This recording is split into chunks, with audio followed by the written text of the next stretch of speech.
Welcome to Sweet Life Beat Life. We hope this video helps. In this video, I will explain how to safely jack up your Honda Civic. Before you begin, ensure your car is on a flat, solid surface and the parking brake is engaged. Place wheel chocks behind the wheels that will remain on the ground to prevent any movement. Remember, a hydraulic jack is for lifting, but jack stands are for supporting the vehicle. Safety is paramount when working under any car. To lift the front of your Civic, find the main central jacking point.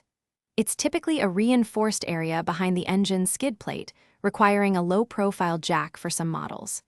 If you're lifting one side, use the pinch welds just behind the front wheels.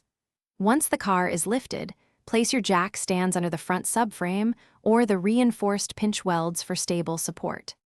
For the rear of your Honda Civic, locate the central jacking point, usually a reinforced crossmember near the rear bumper. If you're lifting one side, the pinch welds in front of the rear wheels are suitable. After lifting, carefully position your jack stands under the rear subframe or the reinforced pinch welds. Always ensure the stands are fully engaged and stable before proceeding. Once your jack stands are in place, slowly lower the vehicle until it rests firmly on them. Give the car a gentle shake to confirm it is completely stable and secure before you begin any work underneath. Your safety depends on proper setup. Always double-check everything. For more great tips and deals, including that awesome sock link, be sure to check the description below this video. Thanks for watching. Consider subscribing if we helped you.